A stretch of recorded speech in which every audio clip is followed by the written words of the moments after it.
Given we've seen firebombing attacks, constant hateful graffiti and the like, but 2 instances of cars being firebombed in Sydney suburbs. We've had a childcare centre firebombed. We've had a synagogue firebombed in Melbourne. Does it pass muster for you that the Prime Minister wouldn't be told about the location of this caravan full of explosives, that he'd gone 10 days without being told about it?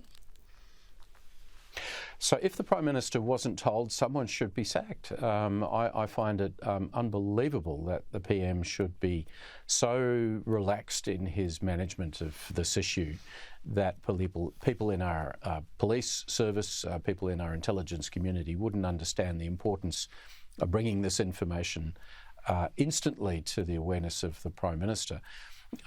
Contrary to what Mr Albanese said, this is not about him getting in the way of police investigations or anything like that. It's about how the government deals with a clear and present danger, not about whether the police have enough evidence to make a prosecution. And if Albanese's so unfocused in his oversight of this, that is, I think, something about which we should, seriously be concerned.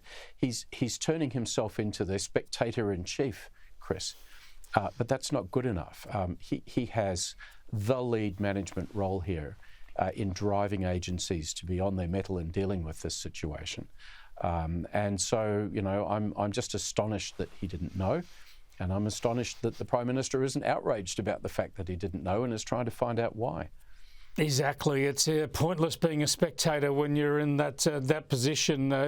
We no doubt will find out more about this in coming days. I just want to segue to a completely unrelated issue, Peter, and tap into your brains when it comes to global security and strategic issues. And that is, of course, the tariff wars being set in train already by Donald Trump against Mexico and Canada, 2 close neighbours, of course, as well as China.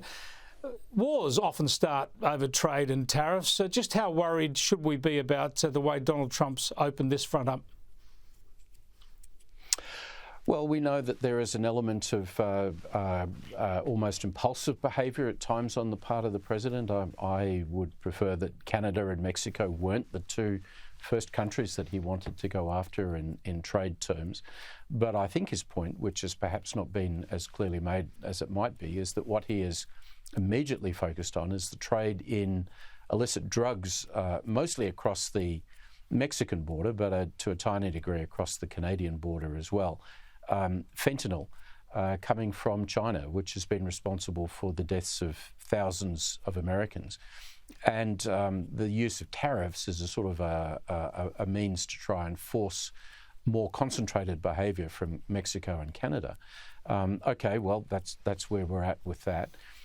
With China, I think that it's entirely appropriate. And what we're seeing with Trump's tariffs is that he is continuing really a hard policy line which began under his first term and was continued by Joe Biden, and reflects a fact that many of us don't focus on, which is that China is still using its own trade means to steal American intellectual property and to do damage to the American economy.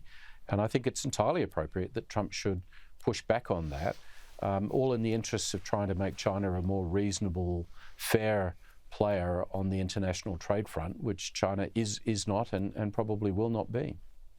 Peter Jennings, thanks so much for joining us. Thank you, Chris.